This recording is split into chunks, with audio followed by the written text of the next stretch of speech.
Samajwadi party के राष्ट्रीय अध्यक्ष अखिलेश यादव ने आज संविधान निर्माता डॉक्टर भीमराव अंबेडकर की जयंती पर उन्हें भावभीनी श्रद्धांजलि अर्पित की। बाबा साहेब को नमन करने के बाद मीडिया से मुखातिब होते हुए सपा प्रमुख ने सामाजिक न्याय की लड़ाई को अंजाम तक पहुंचाने का संकल्प लिया और सत्ताधारी बीजेपी तथा प्रदेश की योगी सरकार पर जमकर निशाना साधा। संविधान के महत्व पर जोर देते हुए अखिलेश यादव ने कहा कि बाबा साहेब का बनाया संविधान ही देश के हर नागरिक के सम्मान और अधिकारों का असली आधार है। बीजेपी पर गंभीर आरोप लगाते हुए उन्होंने कहा कि सत्ताधारी दल की मंशा संविधान को बदलने की थी, लेकिन मैं यूपी की जनता का धन्यवाद करता हूं जिन्होंने एकजुट होकर संविधान को बचा लिया है। आइए देखते हैं लखनऊ से हमारे संवाददाता निखिल रस्तोगी की स्पेशल रिपोर्ट। लेकिन हम सब लोगों को मिलकर के उन्हें हराना भी है और हटाना भी है।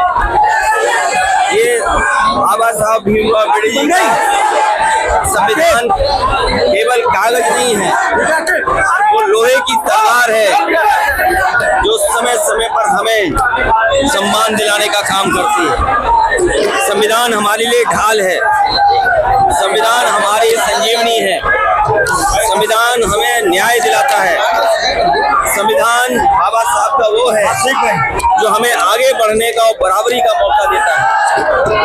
संविधान हमारा रक्षक है और संविधान के लिए हम लोग लगातार बचाने के लिए बाबा साहब भीमराव अम्बेडकर जी के सिद्धांतों को आगे बढ़ाने का काम करेंगे।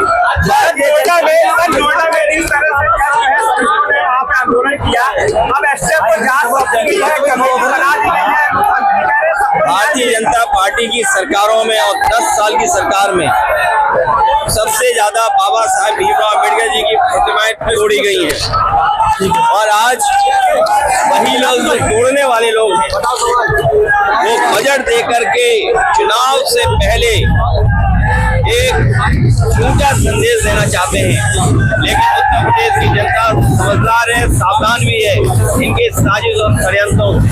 केरला में दलित युवक के साथ उसके बाद उसने आत्महत्या कर लिया। अभी भी दलितों के खिलाफ और पिछड़ों के खिलाफ और खासकर पीडीए वर्ग के खिलाफ लगातार भेदभाव हो रहा है, लगातार अन्याय होता है और उसका परिणाम इतना होता है कि इतना शोषण होता है कि मान सम्मान के लिए कभी कभी लोग आत्महत्या भी कर लेते हैं।